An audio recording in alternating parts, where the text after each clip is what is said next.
तो चलिए बच्चों अपन स्टार्ट करते हैं आज नेक्स्ट टॉपिक एसी डायनामो और जनरेटर। तो सबसे पहली बात यह है कि ये एसी डायनामो एक्चुअली में है क्या? Generator, the device which convert the mechanical energy into electrical energy is called dynamo और जनरेटर। ऐसा डिवाइस जो मैकेनिकल एनर्जी को कन्वर्ट कर रहा है किसमें? इलेक्ट्रिकल एनर्जी में, उसको अपन बोल रहे हैं डायनामो और जनरेटर। अब ये मैकेनिकल एनर्जी क्या होती है? तो लास्ट ईयर तुम लोगों को 11 के सिलेबस में थी potential energy and kinetic energy. अब ये पोटेंशियल एनर्जी काइनेटिक एनर्जी का इलेक्ट्रिकल एनर्जी में कन्वर्शन कैसे करता है ये? तो पहली चीज़ तो आप ये समझ लीजिएगा, जो डैम होते हैं, हालांकि जब मैंने आपको शुरू में प्रोडक्शन ऑफ एसी बताया था तब भी बताया था, बहुत ऊंचे ऊंचे डैम जो है वो बनते हैं, आप लोगों को पता है। डैम्स बनाए जाते हैं बहुत ऊंचे ऊंचे, जिनमें वाटर को क्या करते हैं, स्टोर कर लेते हैं एक साइड पर, और फिर इतनी हाइट पर जब वाटर स्टोर होता है उनको पाइप के थ्रू टरबाइंस के ऊपर स्ट्राइक करवाया जाता है। ये टरबाइंस होती है उसमें बहुत बड़ी बड़ी ऐसी ब्लेड्स होती हैं जिनसे टरबाइंस क्या होने लगती है, रोटेट होने लगती है, राइट। ये जो ब्लेड्स हैं इनको बकेट्स बोलते हैं, यहाँ पर जाकर वाटर स्ट्राइक करता है। बहुत बड़ी बड़ी होती हैं टरबाइंस। यहाँ डैम की तरफ वाटर को स्टोर किया तो मतलब वाटर की पोटेंशियल एनर्जी हो गई। जब ये पाइप के थ्रू आता है तो यही पोटेंशियल एनर्जी किस में कन्वर्ट होती है? काइनेटिक एनर्जी में। डेफिनेटली उसके कारण टरबाइन क्या होने लगती है, वो रोटेट करने लगती है। जब टरबाइन की बकेट्स के ऊपर, ये जो ब्लेड्स है ना उसको बकेट्स बोलते हैं, ऐसा जैसा मेरा हाथ का शेप है ऐसी रहती, पर यह हाथ बड़ा छोटा सा है, काफ़ी बड़ी साइज की। मतलब एक एक ब्लेड का जो साइज होता है वो जो मेरा साइज दिख रहा है पूरा उसके बराबर 5-5 फीट की रहती है, काफ़ी बड़ी ब्लेड्स रहती है। जहाँ पर एक्चुअली में पावर जनरेट होता है टरबाइन से, कभी आप वहाँ जाकर देखिए तो आपको देखने मिलेगा काफ़ी बड़ी ब्लेड्स। उसके ऊपर जाकर वाटर हिट करता है, उससे टरबाइन जो है वो रोटेट करने लगती है। ये जो दिख रहा है आपको, इसी टरबाइन की यहाँ पर ये रॉड रहती है, शाफ्ट। जैसे आप लोगों ने गेहूं पीसने की जो चक्की रहती है ना, उसमें देखा होगा आपने, वो पूरा का पूरा ऐसा व्हील रोटेट होता है, उससे शाफ्ट लगी रहती है, वो रोटेट होती है। या बहुत दूर काय के लिए जा रहा है, आप अपनी कार या फिर ट्रक जो चलते हैं उनके व्हील के साथ में रॉड जो लगी रहती है वो भी रोटेट होती है, शाफ्ट ये रोटेट होती है। इसी रॉड के साथ में सेकेंड एंड पर क्या लगा रहता है, यहाँ पर कॉइल या जनरेटर। ये जो मैं आपको दिखा रहा हूं ये रॉड, ये यही रॉड है, ये वाली रॉड। इस रॉड के ही यहां पर ये क्या लगी हुई है, कॉइल। तो जब टरबाइन रोटेट करेगी तो ये शाफ्ट रोटेट करेगी, इसके रोटेट होने से कॉइल रोटेट करेगी। क्लियर? तो इस तरीके से जो एसी डायनामो है वो, यदि अपन सिंपल डायनामो बोले, क्योंकि एक्चुअली में बच्चों डायनामो जो है वो भी दो तरीके के होते हैं। पहली चीज तो डायनामो मैंने डेफिनेशन बताई आपको, डायनामो और generator means what? The device which convert the mechanical energy into electrical energy. Next यदि मैं बोलता हूँ टाइप्स ऑफ डायनामो, तो ये भी दो होते हैं, एक होता है एसी डायनामो और दूसरा होता है डीसी डायनामो। ये एसी डायनामो जो होता है वो मैकेनिकल एनर्जी को अल्टरनेटिंग करंट में चेंज करता है, और जो डीसी डायनामो होता है वो मैकेनिकल एनर्जी को डायरेक्ट करंट में चेंज करता है। ये आप लोग के जो व्हीकल है उसमें लगा रहता है। व्हीकल जो है उसमें एक्चुअली में नीचे जो आप पेट्रोल जहाँ जाता है वहाँ इंजन, उसकी जब वो शाफ्ट फॉरवर्ड बैकवर्ड मूव करती है उससे एक व्हील रोटेट होता है, उसी के ऊपर से चेन पास होती है जो आपके पीछे के व्हील को रोटेट करती है। तो वो जो छोटा व्हील रहता है इंजन के पास, जहाँ पिस्टन आगे पीछे होता है, वहाँ पर जो जिस छोटे व्हील को रोटेट करते हो वहाँ पर लगा रहता है डीसी डायनामो। वो मैकेनिकल एनर्जी को कन्वर्ट कर देता है डायरेक्ट करंट में। पर अभी सिलेबस में है नहीं तो छोड़िए उसको, अपन एसी डायनामो समझते हैं। यहाँ पर तो क्या हुआ, ये कॉइल ऐसा रोटेट कर रही है। अब जब मैंने ये पढ़ाया तो आपको बताया कि इस एसी मतलब एसी डायनामो आपको क्लियर हो गया, the device which convert the mechanical energy into alternating current. अब बात होती है पार्ट्स ऑफ एसी डायनामो। तो पार्ट्स ऑफ एसी डायनामो में फर्स्ट होता है फील्ड मैग्नेट्स। ये जो नॉर्थ और साउथ पोल के जो मैग्नेट्स दिख रहे हैं ना, इनको हम बोलते हैं फील्ड मैग्नेट्स। सेकंड, आर्मेचर और कॉइल, ये दिख रही है कॉइल, ये कॉइल है। यहाँ पर मैंने वायर का एक ही टर्न बताया, लेकिन बहुत सारे टर्न रहते हैं वायर के, कॉइल रहती है। तो सेकंड आर्मेचर और कॉइल। थर्ड स्लिप रिंग्स, ये कॉइल जो है इसका एंड देखो आप, एक रिंग से कनेक्ट है, ये रिंग S1, और इस कॉइल का दूसरा एंड देखो आप, इस रिंग से कनेक्ट है, S1 S2, स्लिप रिंग्स बोलते हैं इनको, slip rings. And fourth carbon brushes, ये C1 एंड C2, ये रिंग्स वो कार्बन ब्रशेस को टच करते हैं, राइट। तो अभी किस तरीके से एक्चुअल में वर्क करता है वो समझिएगा आप। तो यहां पर अपन बात करें तो जब ये आप रोटेट करोगे तो ये डेफिनेटली अपवर्ड जा रहा है मान लीजिए, और ये डाउनवर्ड जा रहा है। तो ये जो वायर है वो ये जो मैग्नेटिक फील्ड है उसको कट करेगा। इसके कट करने से यहाँ फ्लक्स कट होंगे, फिर मैग्नेटिक फ्लक्स ऐसे जा रहा है N2S, ये कंडक्टर अपवर्ड आ रहा है, तो डेफिनेटली इसमें क्या होगा, फ्लक्स कट करने के कारण EMF या करंट जनरेट होगा। ये करंट का डायरेक्शन कैसा होगा, कोई भी कंडक्टर यदि मैग्नेटिक फील्ड में मूव करता है तो उसमें इंड्यूस करंट प्रोड्यूस होता है। और इंड्यूस करंट का डायरेक्शन आप किससे बताते हैं, by Fleming's right hand rule. तो फ्लेमिंग्स राइट हैंड रूल यदि आप अप्लाई करते हैं तो आपको मालूम है ये फ्लेमिंग्स राइट हैंड रूल है। इस राइट हैंड रूल में आपको मालूम है थंब, फोर फिंगर और सेंटर फिंगर तीनों को परपेंडिकुलर रखना है। इसमें से थंब क्या बताएगा, मोशन ऑफ कंडक्टर, है ना, ABC। थंब क्या बताएगा, मोशन ऑफ कंडक्टर, B क्या बताएगी, मैग्नेटिक फील्ड, और ये क्या बताता है, इंड्यूस करंट।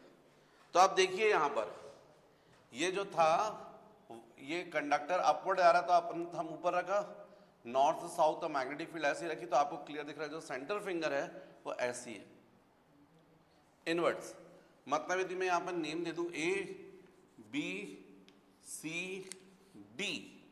तो AB में जो करंट का डायरेक्शन वो ऐसा आ रहा है।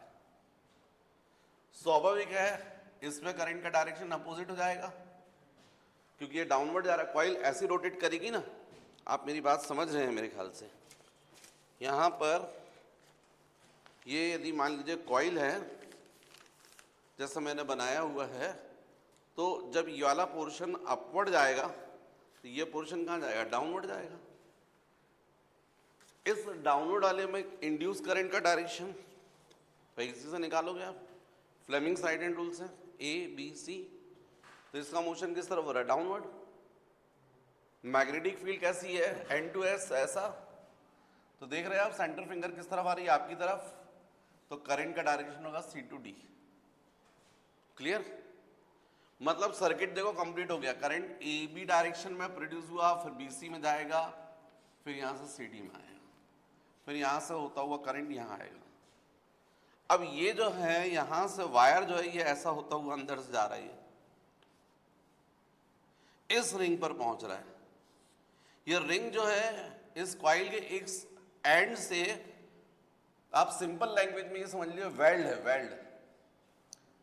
तो डेफिनेटली जब कॉइल रोटेट करेगी तो रिंग भी रोटेट करेगा, और जब ये रोटेट कर रहा है तो ये टच कर रहा है कार्बन ब्रश C2 को, तो इसलिए यहां से करंट ऐसा जाएगा आगे, यहां से होता हुआ यहां आएगा, फिर X to Y जाएगा, फिर Y to ऐसा जाएगा, फिर यहां आएगा, फिर यहां कार्बन ब्रश ये S1 को टच कर रहा है, तो यहां से होकर कहां जाएगा, रिंग S1 में, और फिर यहां से करंट ऐसा, और फिर यहां ऐसा, सर्किट कंप्लीट हो गया। मतलब आप देखिए एक्सटर्नल सर्किट जो है ये रेजिस्टेंस बल्ब है, इसमें करंट का डायरेक्शन X to Y। यहां पर आप ये समझ लीजिए ये रिंग तो सिंपल है, लेकिन यहां पर जो रिंग लगा रहता है उसका मेल्टिंग पॉइंट बहुत हाई रहता है, वो इस कॉइल के एंड से ऐसा ये फिक्स रहता है। जब कॉइल रोटेट करती तो रिंग भी रोटेट करता है। यदि अपन इसको मान लें ऐसा, ये ऐसा रोटेट करता है, जब कॉइल रोटेट करेगी तो ये रोटेट करेगा। इसी से यहाँ पर कार्बन ब्रश रहता है, उसको टच करता रहता है, टच करता रहता है, राइट। अब हाफ रोटेशन के बाद सोचो, मान लीजिए कॉइल रोटेट हो गई इस साइड, तो आपको क्लियर दिख रहा है। अब ये डायरेक्शन मैंने बनाई है डायग्राम, ये जो ए बी पोर्शन है, ए यहां जाएगा, बी ये है और सी ये है और डी है। भाई ये ए बी राइट साइड जाएगा और सी डी किस साइड, लेफ्ट साइड पहुंच जाएगा। तो जो ए बी पहले अपवर्ड जा रहा था वो अब कैसा जाएगा, डाउनवर्ड, और जो सी डी डाउनवर्ड जा रहा था वो अब कैसा आएगा, अपवर्ड। मैग्नेटिक फील्ड वैसे ही है, कंडक्टर का मूवमेंट अपवर्ड दिख रहा है, तो definitely by Fleming's right hand rule induce current ऐसे ही प्रोड्यूस होगा, और इसमें ऐसा होगा। मतलब करंट का साइकिल ये दिख रहा है आपको, और ए बी से अटैच आपका S1 है, और S1 किसको टच कर रहा है, C1 को। तो यहां से जो करंट ऐसा आया है वो C1 को टच कर रहा है, तो यहां से ऐसा निकलेगा, ऐसा, यहां ऐसा, ऐसा, Y to X, ये ऐसा ऐसा, और ये C2 जो है यहां पहुंचेगा, C2 को टच कर रहा है S2, तो C2 के थ्रू S2 में जाएगा, और S2 के थ्रू फिर ऐसा जाकर ये करंट इस तरीके से यहां पहुंच जाएगा। करंट का पूरा सर्किट कंप्लीट हो गया। मतलब कॉइल के हाफ रोटेशन में आप देखिए एक्सटर्नल सर्किट में करंट कैसा आ रहा है, X2Y, और नेक्स्ट हाफ में देखिए करंट का डायरेक्शन क्या होगा, Y to X। मतलब ये जो एक्सटर्नल सर्किट है बल्ब, इसमें यदि अपन बात करें तो पहले करंट यदि फॉरवर्ड था तो फिर कैसा हो गया, रिवर्स। मतलब आपको क्लियर हो रहा, साइकिल ऐसा हो रहा, पॉजिटिव और नेगेटिव। हाफ साइकिल के लिए वोल्टेज या करंट पॉजिटिव, नेक्स्ट हाफ के लिए नेगेटिव, और इसको आप क्या बोलते हैं, AC। तो मैकेनिकल एनर्जी किसमें कन्वर्ट हो गई, ऑल्टरनेटिंग करंट में।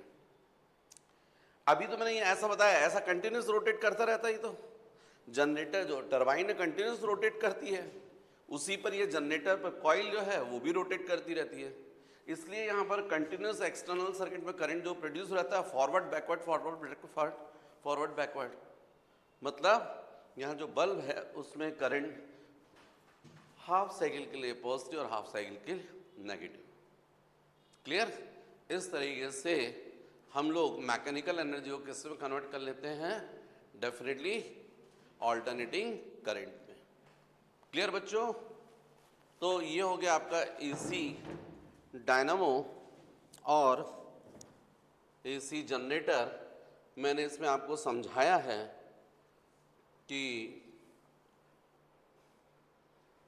यदि प्रिंसिपल आप बोलते हैं तो आप बोल सकते हैं an AC generator is based on the principle of electromagnetic induction, that is whenever the magnetic flux linked with the coil change an induced EMF is set up in the coil.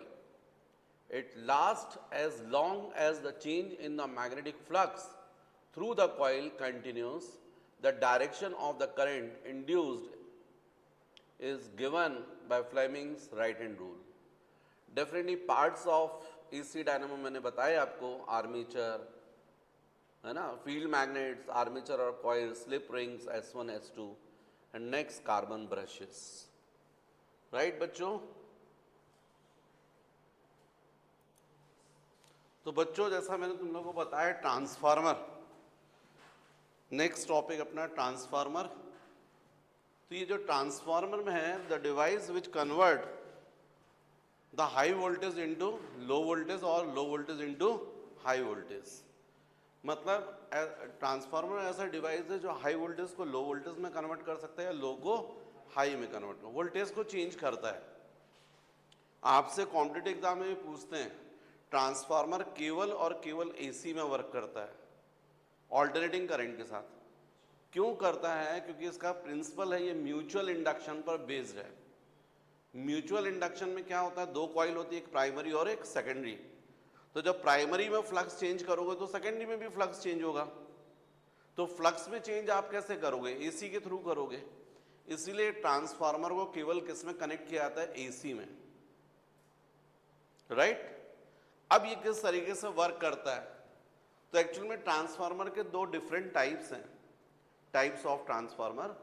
First step up transformer and second step down transformer. Step up transformer the transformer which convert the low voltage into high voltage, and step down transformer, the transformer which convert high voltage into low voltage.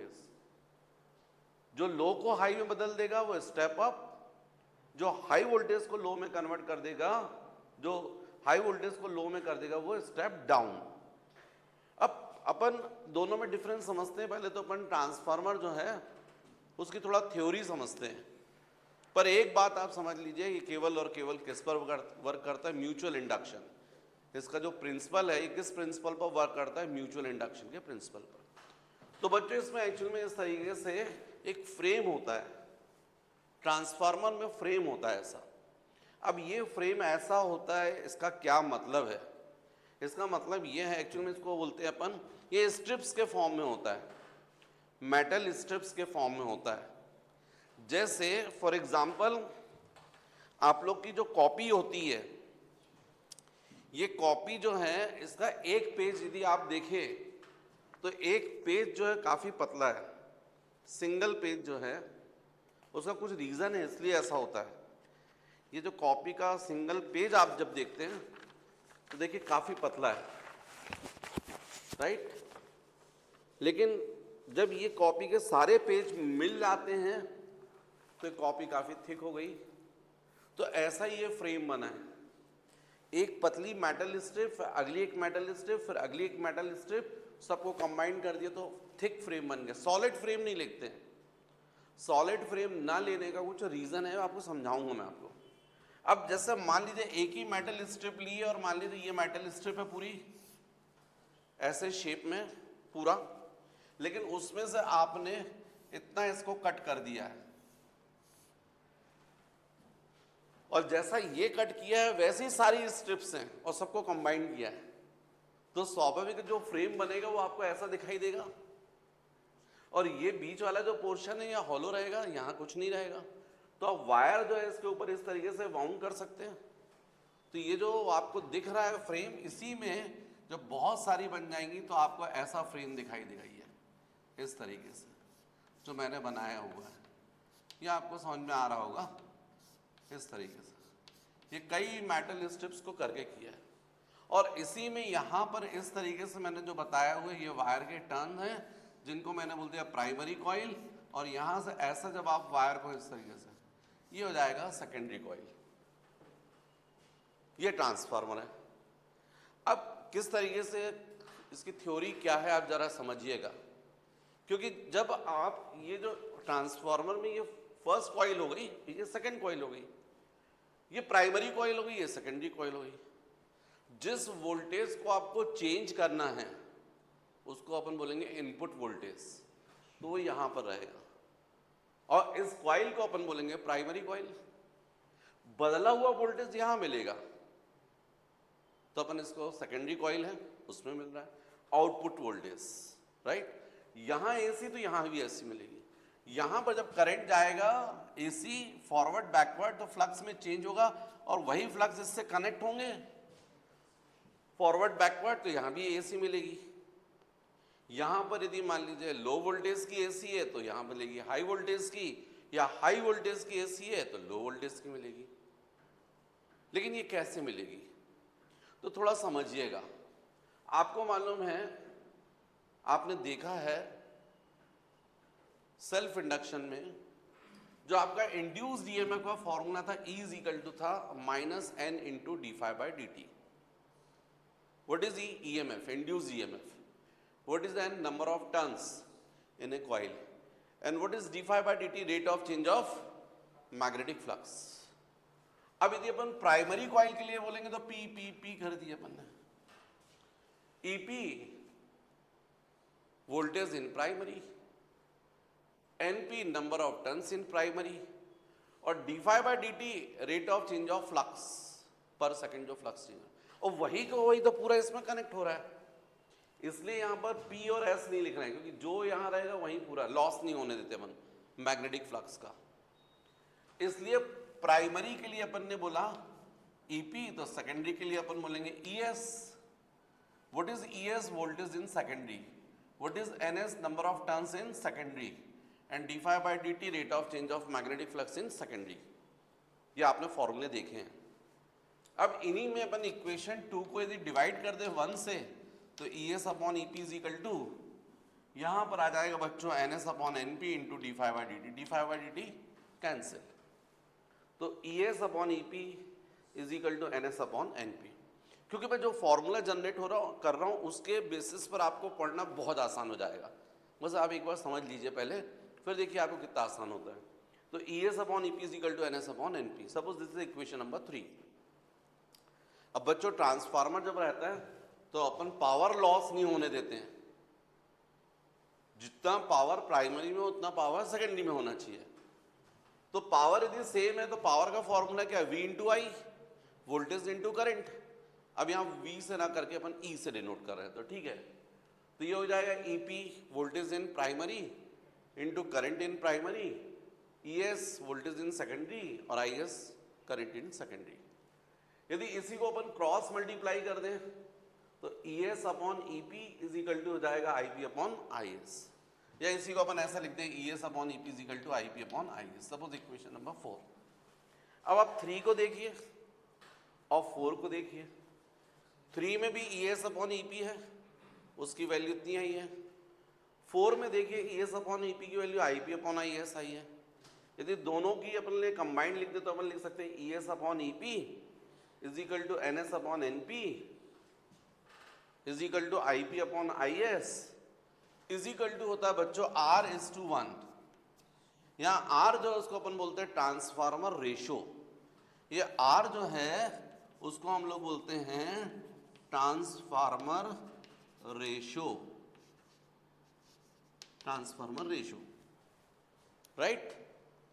तो अभी फिलहाल थोड़ा सा आप इस फॉर्मूले को याद रखिएगा। अभी नेक्स्ट में जो बताने वाला हूं स्टेप अप ट्रांसफार्मर और स्टेप डाउन ट्रांसफार्मर, उनको कंपेयर करने वाला हूं। उससे आपको स्टेप अप ट्रांसफार्मर के बारे में पूरा समझ में आ जाएगा, स्टेप डाउन ट्रांसफार्मर के बारे में समझ में आ जाएगा। साथ ही एग्जाम में क्वेश्चन आता है compare step up transformer step down transformer, तो कंपैरिजन भी आपको समझ में आ जाएगा और ट्रांसफार्मर से रिलेटेड सारे कॉन्सेप्ट्स आपको क्लियर हो जाएंगे। तो अभी फिलहाल आप इसको कॉपी कर लीजिएगा।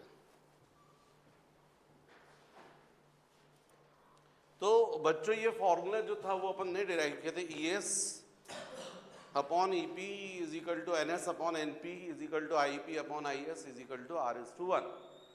अब हम कंपैरिजन करना चाहते हैं between step up transformer and step down, क्योंकि एग्जाम में जो क्वेश्चन आता है आपको आता है write the short notes on step up transformer, फिर उसी में कर देंगे और write the short notes on step down transformer, ये फिर सिंगल क्वेश्चन बना देते compare step up transformer step down transformer. तो केवल यदि आप इस फॉर्मूले को याद रखें तो कंपैरिजन पूरा आप इजीली दे सकते हैं। देखिए फर्स्ट पॉइंट तो आप समझ लीजिएगा, वो आपको रटना ही पड़ेगा कि स्टेप अप ट्रांसफार्मर में जो लो वोल्टेज है वो हाई वोल्टेज में बदलता है, और लो वोल्टेज को कहाँ लगाओगे आप, प्राइमरी में। बदला हुआ वोल्टेज कहाँ मिलेगा, सेकेंडरी में। इसका मतलब ES जो रहेगा वो ग्रेटर रहेगा किससे, EP से। What is ES, voltage in secondary. अच्छा ये कैसे होगा, लेकिन ये लो को हाई में कैसे बदल देगा? तो एक सिंपल सा तरीका है, आगे देखो आप। NS इस यहां पर न्यूमरेटर ज्यादा है डिनोमिनेटर से, तो NS भी ग्रेटर होगा NP से, मतलब NS ग्रेटर होगा NP से। बस इसी की हेल्प से ये बदलता है। मतलब जब स्टेप अप ट्रांसफार्मर बनाना होता है तो कुछ नहीं करते हैं, जो ट्रांसफार्मर है उसमें 2 कॉइल, तो जो प्राइमरी कॉइल है उसमें नंबर ऑफ टर्न्स कम रखते हैं और सेकेंडरी में नंबर ऑफ टर्न्स ज्यादा कर देते हैं। इतना करने से ऑटोमेटिक वो बन जाता है स्टेप अप ट्रांसफार्मर। ये ऑटोमेटिक लो वोल्टेज को किस में कन्वर्ट करेगा, हाई वोल्टेज में। मतलब यदि मान लीजिए आपको ऐसा डायग्राम बना हुआ है और एक डायग्राम ऐसा बना हुआ है और केवल आपसे बोला जाए बताओ इसमें से कौन सा स्टेप अप ट्रांसफार्मर है और कौन सा स्टेप डाउन है, आप तुरंत बता दोगे जिसके सेकेंडरी में नंबर ऑफ टर्न्स ज्यादा होंगे वो स्टेप अप, और जिसके सेकेंडरी में नंबर ऑफ टर्न्स कम होंगे वो स्टेप डाउन। इतना करने से ये क्या करने लगता है कि इसमें नंबर ऑफ टर्न्स प्राइमरी में कम रखोगे और सेकेंडरी में ज्यादा रखोगे तो ये ऑटोमेटिक लो वोल्टेज को किस में बदलेगा, हाई वोल्टेज में। क्योंकि केवल यही फॉर्मूला पर सोचो ना आप, ES upon EP is equal to NS upon NP, तो डेफिनेटली आपको क्लियर हो गया यदि NS ग्रेटर है NP से तो ES भी ग्रेटर होगा EP से। थर्ड यदि आप देख रहे हो न्यूमरेटर ग्रेटर है तो यहां भी न्यूमरेटर ग्रेटर तो ये भी ग्रेटर होगा। इसका मतलब ये हुआ कि यहां पर IP जो होगा वो ग्रेटर होगा IS से। मतलब जो स्टेप अप ट्रांसफार्मर होता है उसकी जो प्राइमरी है उसमें करंट का मैग्नीट्यूड वो पावरफुल रहता है, IP की वैल्यू ग्रेटर होती है, और जहां करंट ज्यादा होगा वहां ज्यादा हीट प्रोड्यूस होगी। तो यहां पर हीट ज्यादा प्रोड्यूस होती है क्योंकि H का फॉर्मूला होता है I²RT। I ज्यादा हीट मतलब एनर्जी लॉस। तो उसको प्रिवेंट कैसे करें, कैसे रोकेंगे भाई, यदि ये चीज ज्यादा है तो इसको आप कम कर दो, ऑटोमेटिक प्रोडक्ट कम हो जाएगा। भाई आप यदि यहां पर 10 से मल्टीप्लाई कर रहे हो, प्रोडक्ट आपको कम चाहिए, इसको 2 कर दो, ऑटोमेटिक 20 आ जाएगा। यदि ये वैल्यू 2 है और प्रोडक्ट आपको 20 चाहिए तो यहां 10 करना पड़ेगा। तो जो चीज यदि बड़ी है तो उसके साथ में छोटी को मल्टीप्लाई कर दो। तो करंट यदि ज्यादा हो रहा है तो रेजिस्टेंस को कम कर दो। अब रेजिस्टेंस कम कैसे होगा, तो हमको क्लियर है रेजिस्टेंस का फॉर्मूला क्या होता है, R is equal to rho into L by. यदि रेजिस्टेंस कम करना तो एरिया ज्यादा करना पड़ेगा।